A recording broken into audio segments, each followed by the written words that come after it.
You have to be very shameless when it comes to marketing, and that's something that I've learned. And people need to know what the product is, because a lot of the times things are just kept on the shelves in the supermarket and they go unnoticed because there's no brand awareness. I feel that is the most important thing. Hello and welcome to Kasa Connect. Together we're exploring the journeys of entrepreneurs, creatives and changemakers. Today's guest is a serial entrepreneur who's also a mother and pharmacist and is revolutionizing the healthcare space. I'm so excited to present to you Tanya Shukla on today's episode of Kasa Connect. So grab your coffee, get comfortable, and let's connect. This is the dome chocolate vitamin and it's shaped like a dome. Yeah, so that's where the name comes from. Yeah. Why did you decide the dome shape?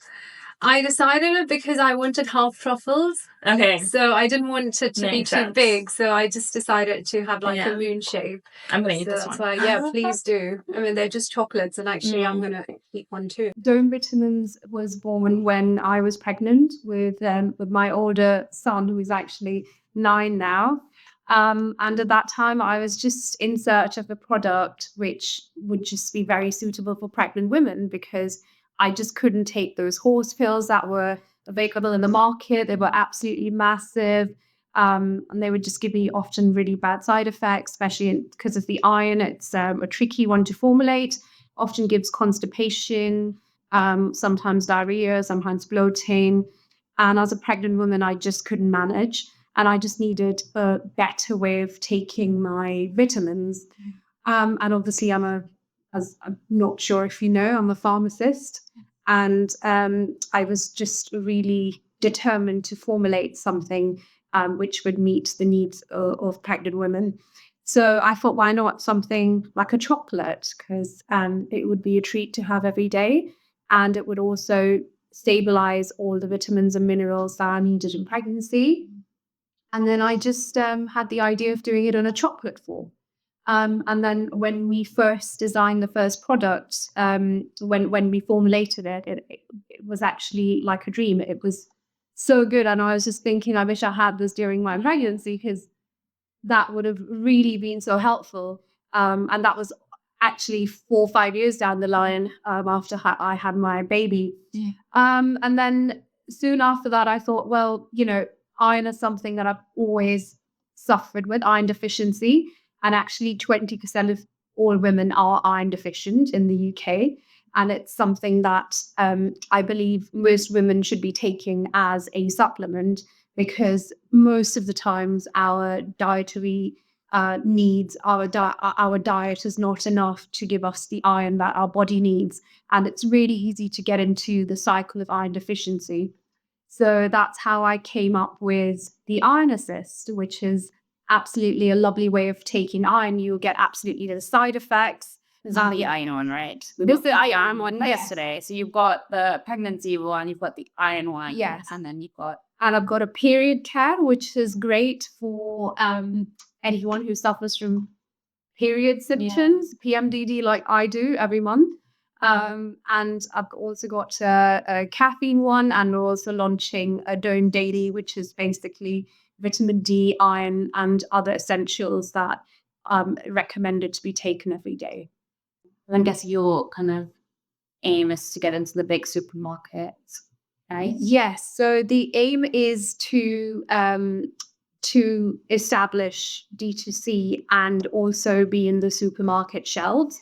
However, I don't want the brand to be in the supermarket very early on, because there is a chance of it dwindling, because there is a lot of competition out there and people need to know what the product is, because a lot of the times things are just kept on the shelves in the supermarket and they go unnoticed because there's no brand awareness, and the customers don't actually know that this is how the brand is all about. And then you end up trying to fulfill huge supermarket orders, and then your product doesn't sell, and then you're in a situation where you've spent on all of those big orders, and then your brand just dwindles because... That's so true, yeah.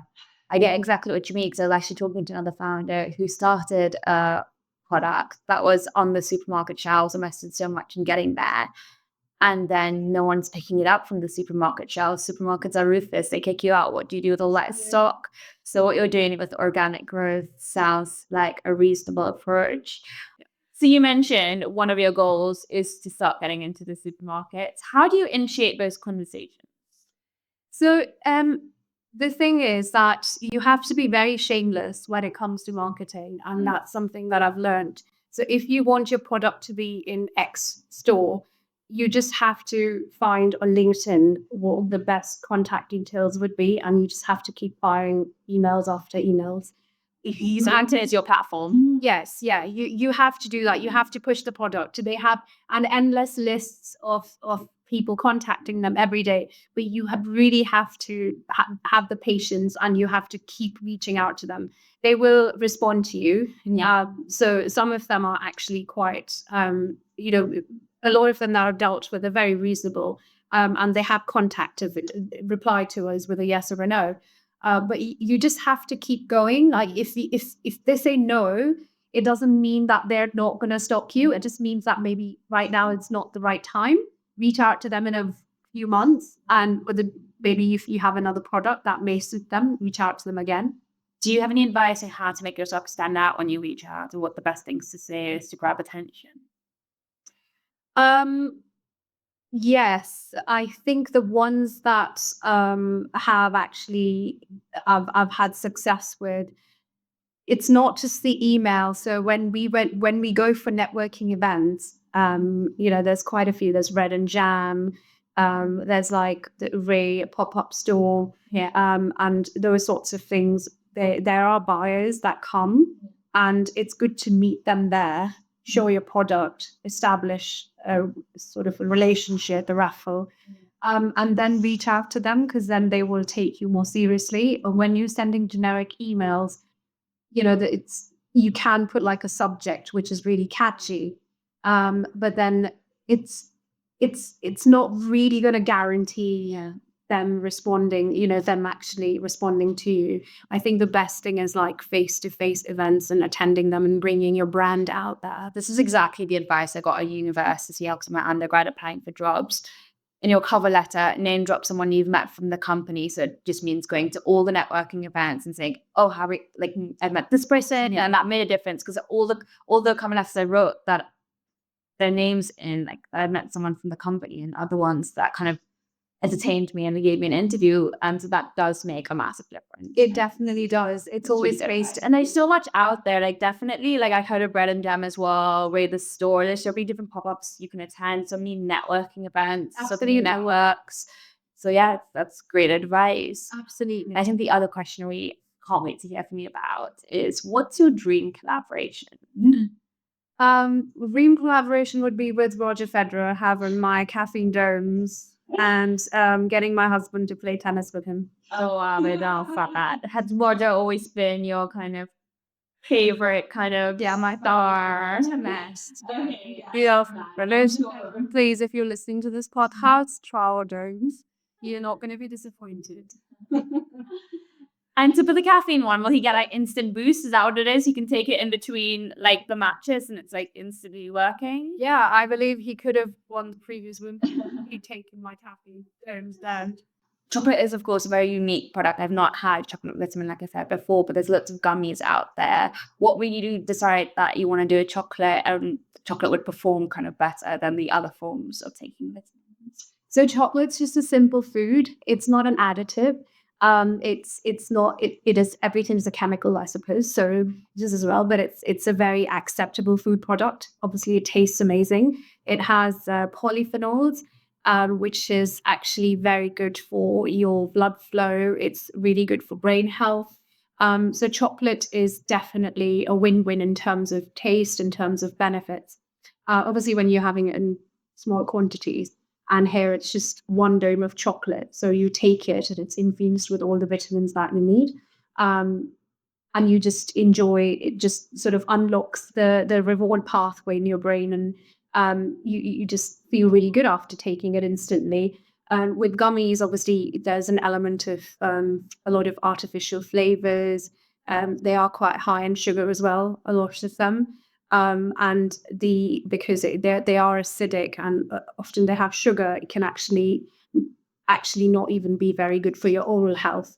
Whereas with chocolate, it's clean. And the chocolate that we source for this for our product, it's fair trade and it's really high quality. So our chocolatiers, they are from up north and they're also family-run business. And it's very yummy because I know I've tried it and I love it. Like I take these all the time and I look forward to taking these now. So exactly, it's the idea. So I wanted something that we would actually look forward to taking every day, and that's why the chocolate formulation is just perfect. So what's been the most difficult part of this journey? I know nothing comes easy, right? You've had this amazing idea, you've formulated it, you've come up with the product.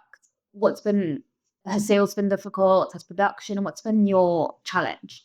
I think everything's been challenging. So first I thought it's a great idea. So, bang on, it's going to do really well. Like we're going to like really rake it off and like we're going to make lots and lots of sales. There's not going to be any barriers. But actually an idea is something, and implementation is a completely different ball game. And I think as an entrepreneur, I know what weaknesses I have, and sales is not my selling point. Like I'm very educated in terms of the product because I'm a pharmacist and it comes naturally in me to be able to justify the science and the formulation. But sales is a totally different world.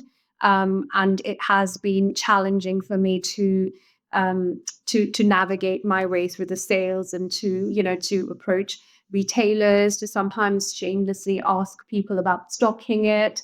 And I've always had that little shame, I would say, or something like, oh, I don't know how to approach this person. I don't know how to. I've always had that hesitancy. It doesn't come naturally, and it's something I'm working on. And I feel that because I'm funding this on my own, I don't actually have an investor because I decided to do this on my own. So I feel that sometimes you have to prioritize what you want to spend on, and you're tempted to just spend on lots and lots of things thinking that yes, it's going to open up different pathways, but you always need to question, actually, is that really going to be necessary? Is that £300 that I'm spending on a pop-up, is there something else I could do with that could improve the outcomes? And what has been the best sales channel for you so far? Has it been the pop-ups, the online sales? What has it been for you? So I feel the best sales channels always pop-ups because people see us. They know the founder, they know the story, they believe in the product, they start believing in you, and then they become really repeat customers. So most of our customers are repeat customers because a lot of them have met us face to face, and then the word gets out there, and then their friends start buying, and then you're suddenly in a situation where you feel, oh, you can see like and people from the same postcode buy it. You think, right, it's like friends and neighbors sharing the product to each other. So I think yes, online sales have been great, but I think meeting with the public and actually getting yourselves out there and engaging with them is definitely the most superior method. I also know that you've got other businesses as well. How are you managing your time? Tell us a little bit more about the other stuff you're doing. So I am an entrepreneur and I really like growing the businesses. So we started. So when I finished my degree, I had a job, and then my father, he invested in care homes in the UK. And just when I had a baby, I kind of decided to have a bit more flexibility. And my father said, well, this would be a good time for you to also look into the family business. And that really opened a new world for me because I used to think, okay, it's great. It's not going to be much effort because it's all managed. However, managing a care home is really challenging.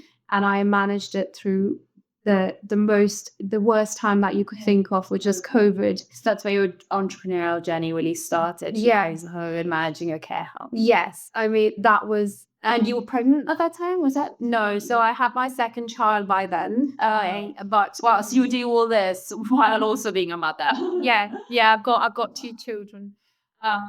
And yeah, the care home really opened my eyes, and managing it through COVID was, yes, it was very challenging. I had to go through therapy after that, because obviously there were quite a few debts that I had to deal with, quite a lot of emotional loss that I had to deal with. A lot of members of staff were critically ill, and I had to support the whole of the entire unit. You know, there's 50 plus members of staff, there are residents. But I feel that it really taught me very important lessons in life, and you just have to be very resilient in everything.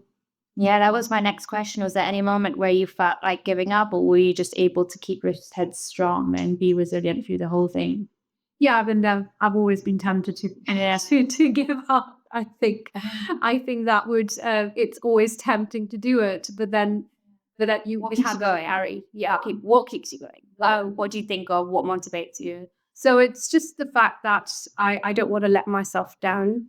And when I think that if I give up, I'm going to be letting myself down. If I let myself down, I'll be letting my children down, because they look up to me. So that's something that I feel like, yes, you have taken up the challenge, and sometimes it can be relentless. And if you have taken up the challenge and it is relentless, you have to accept it. And there are times when you just have to give your best, and you have to keep going.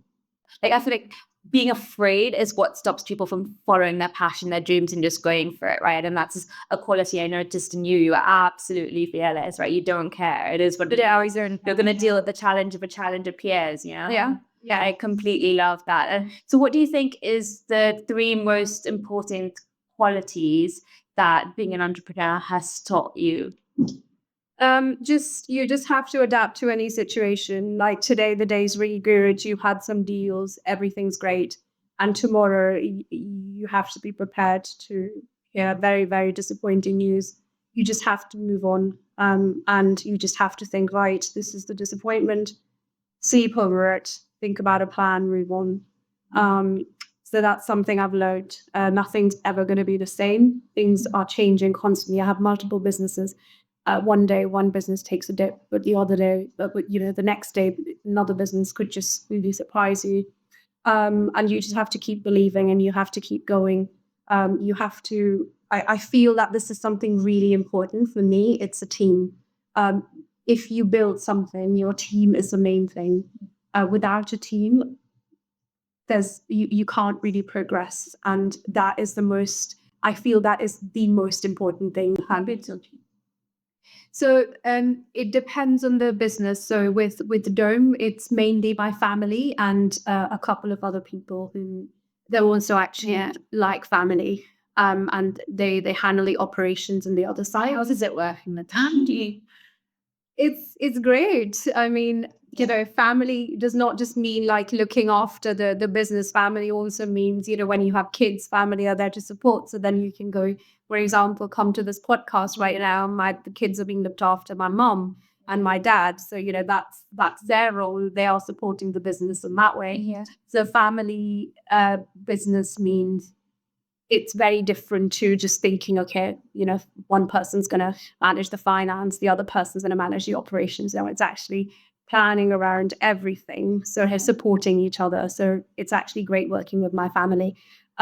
With a care home side of things, we have a massive team, so that's 50 plus members of staff.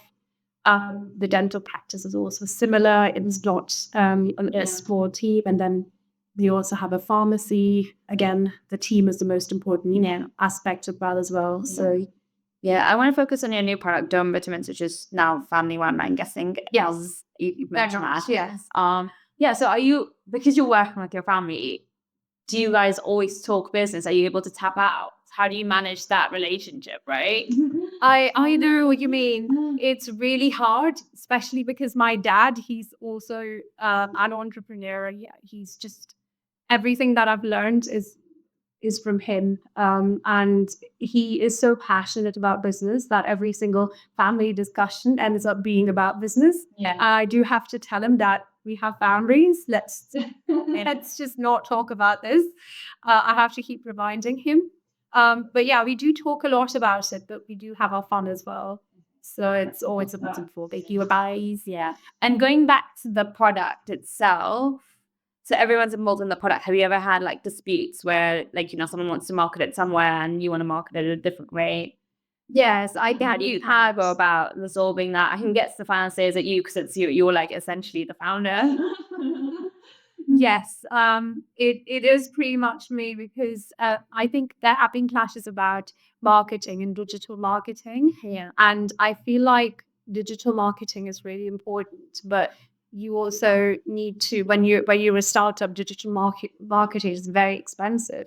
So you can't just jump straight into digital marketing without having any presence otherwise. And by digital marketing, you mean using like all the social media platforms and Google Eyes and all those sorts of things. So we are trying to do that now, but that's 2 years after we tried to establish the brand. How have you started? Because for me, like the first place to jump on is the digital world. So how have you actually established it before that? And what did you do? So we didn't really jump straight into Google Ads and digital marketing. It's also a challenge because products with iron and vitamins and things that are even slightly regulatory, they get really pushed down to the algorithms.